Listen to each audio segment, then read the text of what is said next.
네, 지난 주간에는 우리가 부흥회를 해서 지금 우리가 연속적으로 생각하고 있는 아브라함 이야기를 살펴보지 못했습니다. 오늘 다시 아브라함에게로 돌아와서 이제 5번째 아브라함 이야기를 우리가 함께 나누고자 합니다. 자, 오늘 본문은 이렇게 시작됩니다. 하나님께서 아브라함에게 나타나셔서 두려워하지 말라. 내가 너의 방패가 되고 너의 상급이 될 것이다 라는 말입니다. 왜 하나님께서 아브라함에게 두려워하지 말라라고 말씀하셨습니까? 이것은 오늘 본문 출애굽기 15장 앞에 있는 14장의 내용, 14장에 일어났던 사건 때문입니다. 14장에서 무슨 일이 일어났습니까? 이 동방 왕들과 요단 왕들이 전쟁을 하는 통에 아브라함의 조카 롯이 포로로 잡혀갑니다. 이 사실을 알았던 아브라함이 자기가 기르고 양육했던 318명의 군사들을 데리고 야간에 밤에 동방 왕들을 기습 공격해서 조카 롯을 구하고 그리고 그 싸움에서 이긴 대가로 전리품을 가지고 오게 되는 것입니다.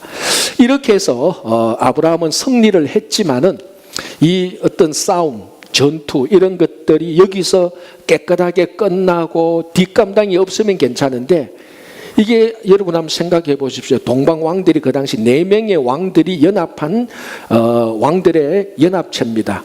그런데 이 아브라함, 저 갈대아 우르에서 이민 온 아브라함 하나가 318명 군사 데리고 와서 야간 기습 작전해서 그 전투에서 한번 이겼다. 자, 그러면 동방 왕들이 야, 아브라함 참 무서운 용사구나. 우리가 아브라함한테 근처에 못 가겠구나. 이렇게 생각하겠습니까? 아니죠. 복수해야죠. 보복해야죠. 바로 그런 이제 소문이 그 지역에 쫙 퍼집니다. 아브라함이 바로 두려워했던 것은 그 동방 왕들의 보복입니다. 여러분, 이게 동네 불량배들이 보복한다 그래도 밥맛이 없는데 잠이 잘 안 오는데 그 동방의 막강한 왕들이 아브라함에게 보복한다는 그 얘기를 들었을 때 이 마음이 결코 편할 리가 없습니다. 자기 가족들이 진멸할 위기에 처하게 되는 것입니다. 그래서 아브라함이 걱정, 염려, 두려움에 빠진 것입니다. 이때에 하나님께서 나타나셔서 아브라함에게 두려워하지 말라. 그리고 말씀하는 내용이 뭡니까? 내가 너의 방패가 되겠다. 자, 방패가 무슨 도구입니까? 전쟁할 때 사용하는 군사 도구입니다. 이 용도는 뭡니까? 상대방이 적이 나를 공격할 때 막아내는 것입니다. 그러니까 하나님께서 아브라함의 방패가 되겠다. 즉 동방 왕들이 아브라함 너와 너의 가족을 공격해도 어떤 무기를 써도 무슨 수를 써서 공격해도 하나님께서 친히 방패가 되어서 아브라함과 너의 가족들을 막아줄 테니까 두려워하지 말라라는 것입니다. 얼마나 마음에 큰 위로가 되겠습니까? 자, 이 한 말씀만 해도 위로가 되는데 하나님께서 이어서 또 다른 말씀을 하죠. 너의 상급이 될 것이다. 자, 두려워하지 말라는 말과 방패가 되어준다는 말은 쉽게 연관이 됩니다. 그런데 두려워하지 말라라고 말씀하시면서 상급이 되겠다는 것은 썩 그렇게 자연스러운 연관이 안 될 것 같습니다. 자, 아브라함의 대답을 한번 보십시오. 하나님께서 너의 상급이 될 것이다 라고 말할 때 아브라함은 뭐라고 말씀하십니까? 내가 기르고 있는 이 다메섹 사람 엘리에셀이 나의 상속자가 됩니다. 이렇게 말합니다. 얼핏 들으면 지금 이거 선문답 하는 것처럼 이 동문서답 하는 것처럼 들립니다. 그러나 이 질문과 대답과 여기에 대한 정확한 지금 리스판서가 오고 가고 있는 것입니다. 사실은 하나님께서 아브라함에게 상급이 되겠다 이 말의 중요한 내용은 하나님께서 아브라함에게 자녀를 주겠다는 이 말하고 같습니다. 아브라함이 그렇게 들었습니다. 그래서 내 자녀, 내 상속자가 내가 기르고 있는 다메섹 엘리에셀입니다. 왜? 아브라함은 지금 자기 몸에서 난 자녀가 없으니까요. 그래서 상급을 자녀로 이해한 것이 틀린 말이 아닙니다. 우리 시편 127편을 보면은 태의 열매는 그의 상급이다 이렇게 말합니다. 그러니까 고대 근동 사람들은 자녀들은 신이 주는 상품이다, 상급이다, 선물이다 이렇게 생각을 했던 것입니다. 그래서 하나님께서 아브라함에게 너나 지금 자녀가 없지만 내가 너의 상급이 되어서 너에게 자녀를 주겠다, 이런 말입니다. 자, 그런데 이까지는 알겠는데 이것이 왜 아브라함의 두려움이 되는데 위로하는 말이 됩니까? 자, 여러분 한번 생각해 보십시오. 아브라함은 지금 동방 왕들의 공격에 직면해가 있습니다. 진멸할 위기가 됩니다. 이거 참 현실적인, 지금 당장 일어나고 있는 아브라함의 두려움입니다. 그러나 이뿐만 아니라 만약에 아브라함이 여기서 공격을 받아서 아브라함이 죽고 그 가족이 죽는다면은 여기서 끝나는 게 아니고 자기는 지금 아무런 자기 몸에서 난 자녀가 없습니다. 그래서 궁여지책으로 생각한 게 이 다메섹 엘리에셀이 내 자녀입니다라고 이 정도 생각밖에 못하고 있는 것입니다. 그러니까 이 아브라함의 미래에 대한, 자기가 만약에 여기서 죽고 난 다음 미래에 대한, 후손에 대한 염려와 걱정이 있는 것입니다. 쉽게 말하자면 이런 셈이 되죠. 나는 오늘 여기서 죽어도 됩니다. 그런데 한 가지 걱정이 있습니다. 내가 죽고 나면은 우리는 자녀도 없이 우리 가문이 여기서 다 끝납니까? 그런 염려와 걱정과 두려움이 되는 것입니다. 그래서 하나님께서 걱정하지 말라, 두려워하지 말라, 내가 너의 상급이 되어서 너의 자녀까지도 줄 것이다 라는 것입니다. 자, 이 하나님께서 아브라함에게 나타나셔서 방패화된다, 상급이 된다는 것은 아브라함의 현실적으로 지금 직면해 있는 그 두려움도 제거해 주고 미래에 대한 두려움도 다 제거해 주는 것입니다. 그래서 지금 아브라함은 현실적인 두려움, 미래에 대한 걱정, 염려, 두려움이 있습니다. 그 말을 하나님께서 방패와 상급이라는 말, 즉 내가 너를 보호하고 너에게 자녀를 주겠다는 이 말로 아브라함의 염려, 걱정, 두려움을 일시에 제거해 줍니다. 자, 여러분 한번 생각해 보십시오. 지금 여러분들 대부분 다 염려와 걱정과 두려움이 있습니다. 그 염려와 걱정을 시제적으로 보면은 과거에 일어났던 일, 그것 때문에 염려하는 사람은 없습니다. 그러나 지금 내가 직면해 있는 여러 문제들, 이것 때문에는 많은 사람들이 두려워합니다. 염려하죠. 걱정하죠. 그러나 어떤 분들은 지금은 괜찮은데 미래가 걱정되는 겁니다. 쉽게 말하자면은 지금은 비즈니스가 그런 대로 되는데 이거 2년 뒤에 리스 다시 받아야 되는데 그 미래가 걱정이 되는 겁니다. 그러니까 우리가 걱정, 염려, 두려워하는 것은 모두 지금 현실에 일어나고 있는 일 아니면은 미래에 일어날 일들입니다. 지금 아브라함이 바로 그런 상황입니다. 그래서 하나님께서 현실의 두려움은 방패가 되어 주셔서 다 두려움을 제거하고 하나님께서 아브라함에게 상급이 되어서 미래에 있을 두려움까지도 하나님께서 다 제거해 주는 것입니다. 자, 여러분, 하나님께서 아브라함에게 주신 약속은 여러분들에게 주신 약속이라고 믿어도 전혀 문제가 없습니다. 왜 그런가 하면은 우리가 지금 아브라함 이야기를 살펴보는 이유가 뭡니까? 왜 성경의 많은 믿음의 선진들 가운데서 아브라함을 살펴봅니까? 제가 아브라함 이야기 첫 번째 할 때 강조했던 것입니다. 그렇습니다. 아브라함이 공식적으로 1호 이민자입니다. 그러니까 하나님께서 아브라함을 이민자의 대표로 세우시고 아브라함에게 했던 약속은 이후에 믿음을 가지고 아브라함의 믿음을 가지고 아브라함처럼 이민의 삶을 살고 있는 우리들에게 주시는 동일한 위로와 약속이 되는 것입니다. 그래서 저는 당당하게 이 말씀을 보면서 하나님께서 아브라함에게 두려워하지 말라 이렇게 말을 했다면 역시 아브라함의 믿음의 후손들, 이민자의 후손 되는 우리들에게도 동일하게 두려워하지 말라. 내가 너의 방패가 되고 너의 상급이 될 것이다. 지금 당장 걱정하고 있는 일이 무슨 일이냐? 비즈니스, 일터, 건강, 재정, 당장 지금 직면하고 있는 이 일도 걱정하지 마라. 하나님께서 방패가 되어서 너를 온전히 보호해 주시겠다고 약속하는 것입니다. 똑같이 미래에 걱정할 일들이 지금 다가오고 있느냐? 똑같이 말합니다. 걱정하지 마라. 내가 너의 미래의 일도 너의 상급에 되어서 다 채워줄 것이라고 약속을 하는 것입니다. 그래서 아브라함에게 주신 약속을 우리가 동일하게 받아들여도 아무런 문제가 없습니다. 아니, 이게 사실입니다. 하나님께서 지금 이 약속을 또 우리들에게 해주고 있는 것입니다. 자, 이제 하나님께서 이렇게 말씀하셨습니다. 그래서 이제 초점이 어디로 넘어가는가 하면은 상급에게로 초점이 넘어갑니다. 이 상급의 핵심 내용은 무엇이라고 했는가 하면 자녀입니다. 그래서 하나님께서 여기에 대해서 확실하게 하기 위하여서 어떻게 합니까? 아브라함을 데리고 밖으로 데려가서 그 밤에 하늘에 많은 별을 보게 합니다. 뭇별을 보고 난 다음에 하나님께서 너의 자녀가 저 하늘의 뭇별처럼 많게 될 것이다. 그때 하나님께서 그 하나님의 말씀을 믿었고 하나님은 그 믿음을 보고 의로 여기셨습니다. 이 창세기 15장 6절 아브라함이 하나님을 믿고 하나님께서 그 믿음을 의로 여겼다는 것은 우리 성경 전체에서 우리 성도들의 삶에서 가장 중요한 핵심이 되는 것입니다. 이걸 사도 바울은 뭐라고 말합니까? 믿음으로 살리라. 오직 의인은 믿음으로 말미암아 살리라. 이신칭의 오직 의인은 믿음으로 말미암아 의롭게 되리라. 이게 성경 전체의 가장 중요한 핵심이 되는 것입니다. 이 스타트가 바로 아브라함에서부터 시작되는 것입니다. 그래서 오늘 본문은 믿음이 무엇인가를, 즉 아브라함이 가졌던 믿음, 하나님께서는 그 아브라함의 믿음을 보고 의롭게 여기셨는데 그 아브라함의 믿음이 무엇인가 오늘 본문에서 명확히 말하고 있습니다. 오늘 이 본문에서 하나님께서 아브라함을 믿었다라고 말할 때 이 믿는다라는 말이 성경에서 처음 나오는 단어입니다.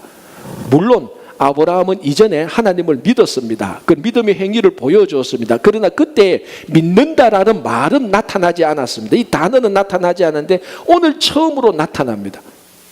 그러면은 아브라함의 믿음이 무엇입니까? 간단히 정리하면 이렇게 됩니다. 아브라함은 하나님을 믿고 하나님의 약속을 믿었습니다. 다른 걸 믿은 게 아닙니다. 그러니까 믿음의 핵심 알갱이는 하나님이 있고 하나님의 약속이 우리 믿음의 알갱이입니다. 우리는 다른 걸 믿는 게 아닙니다. 하나님의 약속을 믿습니다. 그런데 많은 성도들이 믿음이라고 말하면서 하나님의 약속보다는 다른 것들을 믿는 경우가 많습니다. 이것은 아브라함의 믿음하고는 본질적으로 다른 것입니다. 하나님은 하나님과 하나님의 약속을 믿는 것, 그걸 보고 의롭다고 여긴 것이지 다른 엉뚱한 것을 믿는 걸 보고 의롭다 여긴 것이 아닙니다. 자, 가끔 이제 성도들은 이 믿음을 무엇하고 혼동하고 있는가 하면은 긍정적으로 생각해서 나의 모든 일이 잘 될 것이다. 이걸 마치 신앙의 믿음인 것처럼 섞어서 착각하고 있는 경우가 있습니다. 물론 긍정적인 생각, 우리가 흔히 긍정적인 마인드는 참 좋은 겁니다. 매일 원망하고 불평하는 것보다 내일이 잘 될 거야. 내일은 밝고 아름다운 미래가 생길 거야. 지금 좀 이런 일이 있는데 이거 다 잘 될 거야. 걱정 마. 이거 참 좋은 일이에요. 참 좋은 생각이고 앞으로 여러분들도 이런 태도가 꼭 필요합니다. 그러나 이런 긍정적인 생각이 아브라함이 가지고 있었던 믿음하고는 다릅니다. 아브라함 믿음의 핵심은 하나님이 있고 약속이 있어야 되는 것입니다. 이 긍정적인 생각에는 하나님도 없고 약속이 있는 건 아닙니다. 그저 자기만 있는 겁니다. 자기 생각에 긍정적으로 좋게 생각하는 것입니다. 이 긍정적인 생각이 항상 좋은 게 아닙니다. 왜? 자기 중심적이고 자기한테 일어나는 좋은 일로만 해석하고 자기 중심적이기 때문에 그렇습니다. 그래서 이 긍정적인 생각은 현실 감각이 떨어집니다. 지금 현실에는 당장 처리해야 될 일이 있고 현실에 지금 불편한 게 있고 이걸 꼭 해결해야 되는데 잘 될 거야, 괜찮아. 이 불편한 거 이거 좀 문제가 있어 보이는데 잘 될 거야, 괜찮아. 긍정적으로 생각합니다. 현실 인식도 떨어지고 현실의 문제를 무시합니다. 이건 아브라함의 믿음이 아닙니다. 성경이 말하는 믿음이 아닙니다. 그냥 긍정적인 생각입니다. 이 긍정적인 생각을 가장 강조하는 나라가 우리가 살고 있는 미국입니다. 미국의 기업들, 미국의 학교들, 그리고 미국에서 수없이 매주 발간되는 자기개발 책들, 이런 것들 보면 얼마나 자기 긍정 이런 것이 많은지 모릅니다. 물론 다 내용이 다 좋습니다. 그러나 아무리 좋은 내용이라 할지라도 오늘 본문에서 아브라함이 하나님을 믿고 하나님의 약속을 믿었던 그 믿음은 아니라는 것입니다. 그래서 바브라 에런 라이크라는 사람이 긍정의 배신이라는 책을 썼습니다. 그 책을 보면 아주 예리하게 우리가 무작정 긍정적인 생각을 가지고 있는 것이 얼마나 위험한 일인가를 미국 사람들이 알고 있어야 된다는 것이. 그래서 그 책에서 보면 제가 조금 전에 말씀드렸다시피 긍정적인 생각이 좋은데 현실을 무시하고 현실 감각이 없어서 나중에 미래를 망칠 수가 있다는 것입니다. 예를 들자면 그 책에서 이런 얘기가 나옵니다. 2001년 9/11, 미국 역사에서 지울 수 없는 가장 치욕스러운 불운했던 사건, 9/11 테러 사건도 사실은 긍정적인 생각이 모든 관료들에게 배어 있었기 때문에 일어난 이유 중에 하나라고 말을 합니다. 그것 때문에 일어난 건 아니지만은 만약에 정말로 거기에 관련된 모든 미국의 공무원들, 관료들이 우리가 말하는 잘 될 거야, 긍정적인 생각만 아니었더라면 그 사건을 예방할 수도 있었다고 말합니다. 어떻게 분석하는가 하면 2001년 9월 이전의 여름에 시시각각 단편적인 보고들이 계속 미 국방성이나 그 백악관에 보고가 됩니다. 물론 그 단편적인 보고 하나 가지고는 테러를 알 수가 없습니다. 그러나 이런 조각들을 맞추어 보면은 이런 조각들, 이런 단편적인 보도들이 심각하고 이거 뭔가 문제가 있구나, 이거 우리 해결해야 되겠구나, 이렇게 해서 그 단편적인 어떤 조각들을 맞추어 봤더라면은 이 분명히 가을이나 겨울쯤에 2001년 하반기에 비행기를 이용했던 테러 사건들이 일어날 수 있겠다는 그런 조각 그림이 나올 수 있었다는 것이. 그런데 그런 단편적인 보고들이 올 때 미국의 관료들 잘 될 거야, 괜찮아, 이거 하나 괜찮아, 문제 없어. 우리가 이런 보고들 한두 번 들어, 괜찮아, 일 다 잘 될 거야, 다 무시합니다. 우리 이런 거 하나에 붙들려서 미래를 망칠 수가 없어. 미국은 잘 될 거야. 그렇게 해서 그 실제적인 중요한 단편적인 보도들을 다 무시합니다. 예를 들자면 이겁니다. 어느 비행기 학교에서 이런 보고가 들어옵니다. 우리 비행기 학교에서 비행을 배우는 학생들 가운데 좀 이상한 학생들이 있습니다. 왜? 이 학생들은 비행기 나는 것만 배웁니다. 비행기가 이륙하고 착륙하는 것에는 관심이 없는 거예요. 여러분 생각해 보십시오. 비행기 조종을 배우는 학생이 비행기가 나는 것도 중요하지만 비행기가 이륙하고 착륙하는 것은 훨씬 더 중요합니다. 실제로 배우면은 이 비행기가 이륙하고 착륙할 때 사건이 제일 많이 납니다. 그런데 그 학생들은 비행기가 어떻게 뜨고 어떻게 딱 도착하는가는 관심이 없고 어떻게 나는 거에만 관심이 있는 거예요. 그리고 예리한 비행기 교관이, 그 비행학교 교관이 학생들이 좀 이상하대서 보고를 올립니다. 그런데 그 보고를 받았던 이 긍정적인 마인드에 꽉 배어있는 관료들은 괜찮아, 이런 학생도 좀 있어도 괜찮아, 다 잘 돼, 다 잘 될 거야, 무시해버렸습니다. 그래서 그 테러 사건들을 예방하지 못했다는 것이. 물론 이 이론에는 논지는 있지만은 우리가 충분히 들어야 될 게 있습니다. 왜? 긍정적인 마인드 참 좋죠.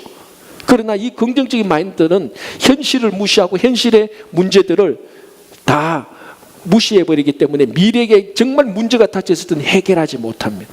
이거는 아브라함이 하나님의 약속을 믿었던 믿음하고는 완전히 다른 겁니다. 그런데 많은 성도들은 긍정적인 마인드를 마치 성경에 나오는 믿음인 것처럼 섞어서 생각하고 있습니다. 믿음의 알갱이에는 하나님이 있어야 되고 하나님의 약속이 있어야 됩니다. 이 긍정적인 마인드는 하나님도 없고 약속도 없어요. 그냥 자기가 자기 마인드 컨트롤 하는 거예요. 자기가 자기 생각을 다스리기만 하면 되는 겁니다. 그래, 믿음의 중심은 하나님의 중심인데 긍정적인 마인드의 중심은 자기 중심입니다. 그래서 긍정의 배신, 긍정은 자기 중심, 인간 중심이기 때문에 언제든지 그 생각을 품고 있는 사람을 배신할 수 있다는 것입니다. 또 한 가지 성도들이 믿음하고 혼돈하고 있는 것이 상상력입니다. 우리 참 많이 하죠. 믿음을 가져라고 말할 때는 일이 잘 되게 장밋빛 미래를 상상합니다. 그 상상 하나님이 주신 상상도 아닌데 하나님의 약속도 아닌데 자기가 미래를 만들어내고 자기가 미래를 그립니다. 지금은 어렵지만은 내 미래는 활짝 필 거야. 내 미래는 내가 이 나라의 국회의원이 되고 장군이 될 거야, 대통령이 될 거야. 이거 하나님의 약속도 아닌데 자기가 자기를 만들어내는 겁니다. 여러분, 이거 우리들이 다 그런 생각하는 건 아닙니까? 다 이렇게 해서 우리가 자녀들에게 꿈을 주는 겁니다. 물론 꿈을 주고 희망을 준다는 것은 참 좋은 일이에요. 그러나 냉철히 말해서 아브라함의 믿음은 아닙니다. 성경이 말하는 믿음은 아닙니다. 왜? 이 미래상은 하나님이 만든 것도 아니고 자기가 만든 거예요. 그래서 믿음은 자기 아무것도 없는 것에서 자기 생각으로 만든 게 믿음이 아니고, 믿음은 이미 하나님이 주신 것을 받아들이는 게 믿음입니다. 오늘 아브라함의 믿음을 보시면 하나님께서 이미 아브라함에게 약속을 준 겁니다. 그걸 아브라함은 받아들이는 거예요. 없는 것을 자기가 만드는 건 아니에요. 지금 내가 자녀가 없으니까 자기 마인드 컨트롤 합니다. 자녀가 있어야 되겠지, 하늘의 별처럼 있어야 되겠지, 미래를 상상합니다. 아브라함은 전혀 그 어렵고 힘든 상황 가운데서 미래를 상상하거나 꿈을 꾸거나 없는 것을 만들지 않습니다. 하나님께서 주신 것을 받아들이는 겁니다. 이게 믿음입니다. 얼마나 우리 속에 아브라함이 가진 믿음과 지금 우리가 생각하는 믿음에 큰 차이가 있는 줄 모릅니다. 그래서 상상력과 긍정은 우리를 망칠 수가 있습니다. 그러나 하나님의 약속은 반드시 우리를 망치지 않고 하나님의 약속대로 우리를 인도해 나가는 것입니다. 자, 여러분, 지금 우리 이민자들에게 제일 필요한 게 무엇입니까? 믿음입니다. 하나님께서 주신 약속을 받아들이는 것이 우리 이민자들에게 필요한 것이지, 내가 지금 힘들고 어려우니까 내 미래를 내가 그려야 되겠다, 물론 나쁘지는 않죠. 좋은 것일 수도 있습니다. 아니, 좋습니다. 그러나 죄송하지만 성경이 말하는 믿음하고는 다릅니다. 자, 제가 글을 하나 읽어드릴게요. 한번 들어보십시오. 지금 눈을 감고 조용히 저 먼 미래로 날아가 보자. 생각만 해도 당신의 입가에 미소를 번지게 하는 그런 모습은 무엇인가? 영혼의 심년에서 이렇게 되고 싶다고 생각하는 모습, 이렇게 되어야 한다고 소리치는 모습, 세상에서 가장 소중하고 아름다운 일, 누구보다 잘할 수 있고 오직 나만이 할 수 있는 일, 내 삶의 중요한 프로젝트를 수행하고 있는 미래를 떠올려보라. 영혼이 전율하는 감동을 경험할 것이다. 이게 믿음입니까? 아니에요. 자기가 만든 상상이에요. 이런 멘트는요, 여러분들이 라디오를 틀면, TV를 틀면 하루에 수십 번 또 희망의 메시지로 전해주는 것입니다. 이것은 하나님께서 우리들에게 준 약속이 아닙니다. 여기에 어디에 하나님이 있습니까? 여기에 어디에 약속이 들어가 있습니까? 우리가 자기 암시합니다. 내 미래는 장밋빛이 될까? 자꾸 자기 암시, 자기 체면을 겁니다. 많은 성도들이 믿음을 자기 암시, 자기 체면으로 착각하고 있습니다. 절대로 믿음은 자기 암시도 아니고 자기 체면도 아니에요. 하나님이 주신 약속을 받아들이는 게 믿음입니다. 그래서 우리 이민자들에게 하나님께서 아브라함에게 주신 그 약속을, 이민자 우리에게 동일하게 약속을 주니까 그 약속을 받아들이고 약속에 따라 살아가는 것이 지금 필요한 것이지, 상상하고 긍정적인 마인드를 가지는 것은 두 번째, 세 번째입니다. 다시 말씀드리지만 하나님께서 아브라함에게 준 약속은 동일하게 우리들에게 준 약속입니다. 이제는 우리가 그 약속을 받는 겁니다. 그래서 그래서 아브라함은 그 약속 위에서 한 걸음 한 걸음씩 걸어 나가기 시작하는 것입니다. 그래서 여러분들 지금 상황이 많이 어려운 분들도 있을 겁니다. 힘듭니다. 아브라함처럼 두려움이 있고 현실적인 두려움도 있고 미래에 대한 걱정, 염려가 엄습하는 사람들이 있습니다.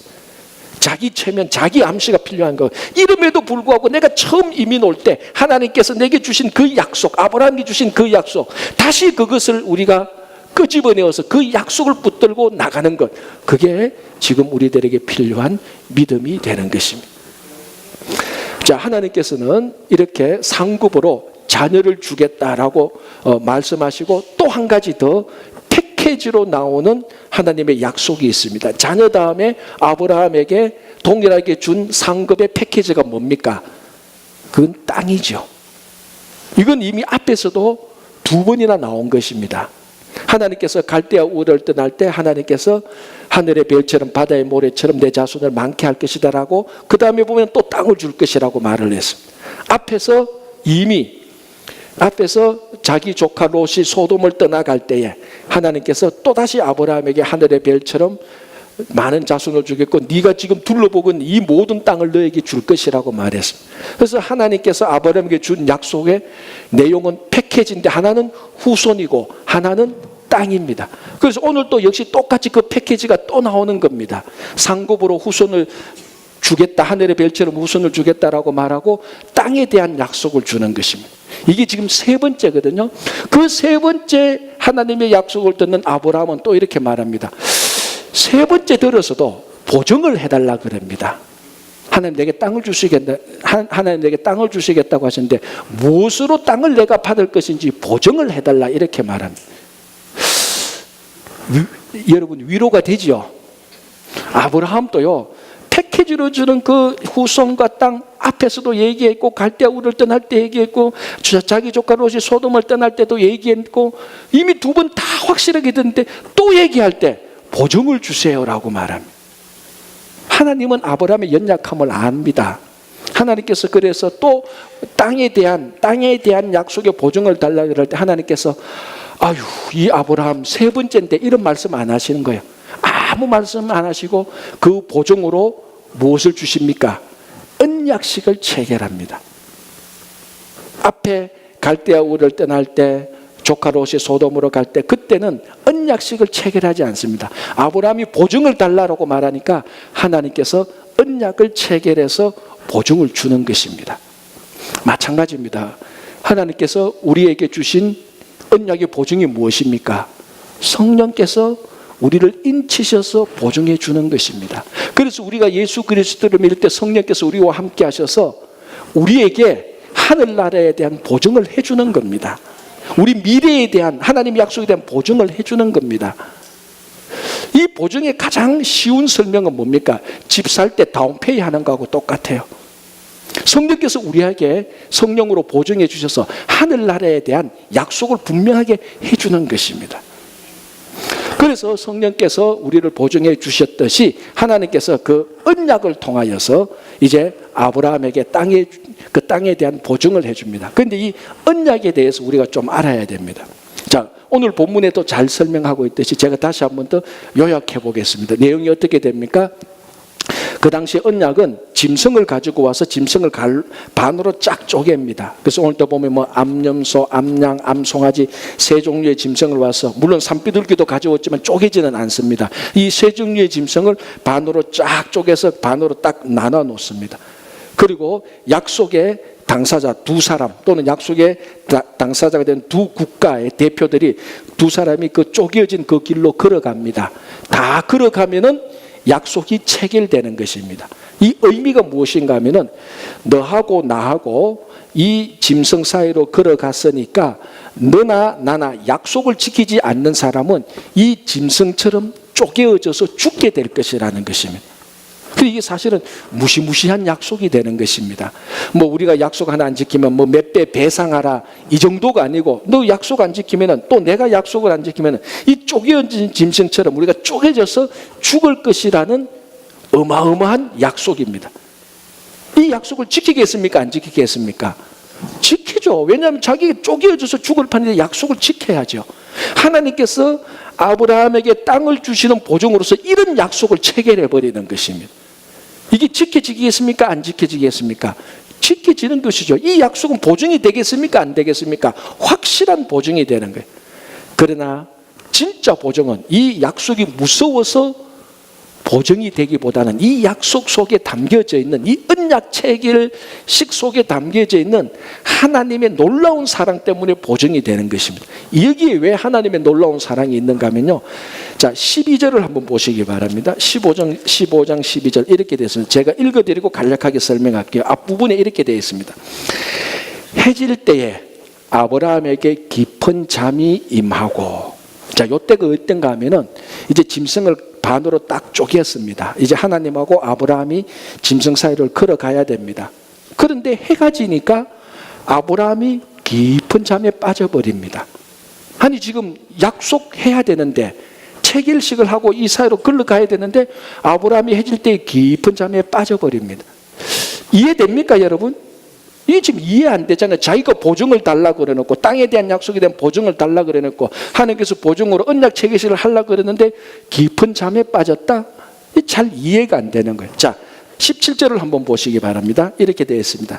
해가 져서 어두울 때에 연기 나는 화로가 보이며 타는 횃불이 쪼갠 고기 사이로 지나더라. 쪼갠 고기 사이로 지난 게 뭡니까? 타는 횃불이 지나갔습니다. 하나님께서 횃불의 모양으로 오셔서 하나님 스스로, 하나님 혼자 쪼개진 짐승 사이로 지나간 겁니다. 원래는 아브라함하고 하나님하고 같이 걸어가야 되는 겁니다. 그런데 지금 아브라함은 자고 있어요. 하나님이 아브라함을 깨우지 않습니다. 하나님 혼자 쪼갠 짐승 사이로 걸어 들어갑니다. 자, 여기서 첫 번째 미스터리를 풀어야 되죠. 아브라함이 왜 깊은 잠이 잤습니까? 스스로 잔 것이겠습니까? 하나님께서 일부러 재운 겁니다. 깊은 잠에 재우고 난 다음에 하나님께서 일부러 혼자 그 안을 지나갔습니다. 원래는 이렇게 되면 언약 체결이 안 되는데 18절을 보시기 바랍니다. 그날에 여호와께서 아브라함과 더불어 언약을 세워버렸습니다. 그냥 혼자 지나가고 언약을 세워버렸습니다. 그렇다면 이 언약이 깨지면은 누가 책임져야 됩니까? 하나님 혼자 책임져야 돼요. 왜? 하나님 혼자 지나갔으니까. 아브라함은 지나가지 않았어요. 그러니까 하나님 스스로 이 땅에 대한 약속을 해주고 이 땅을 반드시 줄 것이라는 언약 체계를 세우시고 난 다음에 만약에 이것이 깨어지면 누가 쪼개어지겠다는 겁니까? 하나님이 쪼개어서 죽겠다는 겁니다. 아브라함 너는 괜찮다는 겁니다. 쌍방간의 약속인데 이걸 하나님 일방적인 약속으로 바꾸어 버리는 것이. 자, 그러면은 약속이 깨지면 하나님은 죽게 됩니다. 쪼개어져서. 약속이 지켜지겠습니까? 안 지켜지겠습니까? 반드시 지켜주죠. 하나님께서 쪼개어져서 죽는다는 말도 안 되고 더 큰 거는 뭡니까? 여기에 담겨져 있는 하나님의 놀라운 사랑이죠. 아브라함하고 같이 지나가면 아브라함은요 며칠 안 돼서 쪼개어서 죽어요. 아브라함의 변덕 잘 알잖아요. 어떤 사람인지 우리 잘 알잖아요. 앞에서 봤잖아요. 자기 살려고 자기 아내를 누이라고 합니다. 물론 좋은 면도 있지만 여전히 아브라함은 부족하고 연약하고 변덕이 있습니다. 그런데 이 체계를 맺어놓고 이 약속 이행을 안 하면 한 번이라도 안 하면 쪼개어서 죽게 되는데 이것을 아브라함이 지킬 수 있습니까? 못 지킵니다. 하나님은 그걸 아는 겁니다. 그래서 일부러 깊은 잠을 재우고 하나님 스스로 혼자 가서 언약을 체결하고 이 약속이 끼어지면 아브라함 네가 땅을 받지 못하면 하나님 내가 죽겠다는 것이 확실한 하나님의 사랑입니다. 그래서 나중에 이스라엘 백성들이 애굽의 포로 생활하고 400년 포로 생활하고 다시 돌아올 때 하나님께서 모세와 이스라엘 백성들에게 뭐라고 말씀하십니까? 내가 아브라함의 언약을 기억하겠다라고 말을 합니다. 하나님께서 그 언약을 기억하셔서 하나님께서 쪼개어져서 죽어야 되는데 그 땅이 회복 안 되면 이스라엘 백성들이 그 땅을 차지 못하면 하나님 스스로가 그 약속을 지키기 위하여서 이스라엘 백성들을 데리고 와서 다시 가나안 땅에서 살게 하고 그 땅의 주인으로 만들어주는 것입니다. 여기는 약속의 엄격한 약속의 엄격한 항목들을 준수해야 되는 것도 중요하지만 더 큰 건 뭡니까? 하나님의 놀라운 사랑이라는 것입니다. 하나님이 스스로 목숨을 걸고 아브라함에게 약속의 보증을 해주는 것. 여러분 쌍방간에 약속할 때 무엇이 제일 확실한 보증이 되겠습니까? 물론 우리들은 약속하는 종이 페이퍼에 사인하는 것이 제일 확실한 보증이 된다고 말합니다. 그게 법정 효력이 있으니까요. 그러나 이 종이보다도 사인을 했는 종이보다도 더 큰 확실한 보증은 뭡니까? 절대적인 사랑입니다. 정말로 저 사람이 나를 절대적으로 사랑한다면 그거보다 더 큰 보증은 없습니다. 저 사람이 나를 절대적으로 사랑하는데 사인할 필요가 없습니다. 이 사람은 목숨을 걸고 내게 약속한 것을 지키는데 그게 가장 확실한 보증이죠. 그래서 오늘 아브라함이 땅에 대한 약속을 무엇으로 보증하겠습니까? 라고 말할 때 하나님께서 언약 체계시를 하지만은 그 안에 담겨진 것은 하나님의 사랑을 보여주는 것입니다. 이 약속은 반드시 이루어지는 것이 마찬가지입니다. 계속해서 반복되는 말씀이지만 하나님께서 아브라함에게 준 약속은 우리들에게 준 약속입니다. 하나님께서 우리들에게 이민자로 와서 살게 하면서 이 땅에서 우리를 통해서 우리 자녀들의 자녀를 통해서 살도록 하면서 아브라함처럼 하늘의 별, 아브라함에게 준 약속처럼 하늘의 별처럼 그리고 우리가 사는 이 땅을 주실 것이라고 약속을 하십니다. 우리가 그것을 믿음으로 받아들이는 겁니다. 목사님 그걸 어떻게 믿음으로 받아들일 수 있어요? 하나님의 절대적인 사랑이 우리에게 있기 때문에 그렇습니다. 그 절대적인 사랑의 표시가 뭡니까? 예수 그리스도께서 이 땅에 오셔서 우리를 위해서 완전히 죽어졌는데 그보다 더 큰 절대적인 사랑이 어디 있습니까? 우리가 그것을 믿고 알고 있는데 그렇게 하신 하나님께서 그 절대적인 사랑으로 약속을 해주시는데 그 약속이 이루어지지 않겠다고 생각합니까? 여러분 다 그 약속이 이루어지지 않겠다고 생각해도 저는 확실히 믿습니다.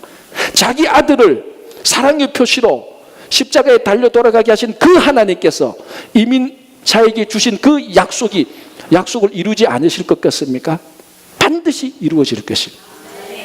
그래서 오늘 이 본문을 보면은 믿음, 소망, 사랑이 다 나타나는 겁니다. 하나님께서 아브라함에게 두려워 말라. 내가 너의 방패가 되고 너의 상급이 될 것이다. 이 현재의 어려움을 해결해 주고 미래에도 상급이 되어서 미래에 대한 두려움을 제거해 줘서 미래에 대한 소망을 가지고 살게 합니다. 그리고 하나님의 약속을 주셔서 그 약속에 대한 믿음으로 살게 하십니다. 그리고 언약 체계식을 맺어서 그 안에 하나님의 절대적인 사랑을 보여줍니다. 이 본문을 가만히 들어보면 이 안에 담겨져 있는 보면 하나님 우리에게 소망을 주시고 믿음을 가지게 하시고 절대적인 사랑을 주십니다. 사도 바울이 뭐라고 말합니까? 믿음, 소망, 사랑 이 세 가지는 항상 있다라고 말합니다. 여러분 이 세 가지가 우리에게 있는데 무슨 염려와 무슨 걱정과 무슨 두려움이 있겠습니까? 그래서 지금 여러분들 많은 어려움이 있을 겁니다. 염려가 있죠. 걱정이 있죠. 그러나 오늘 이 본문의 속에 담겨져 있는 하나님께서 우리에게 주시는 소망을 받아들이시기 바랍니다. 믿음을 가지시기 바랍니다. 하나님이 절대적인 사랑으로 살아가시는 여러분 되기를 바랍니다.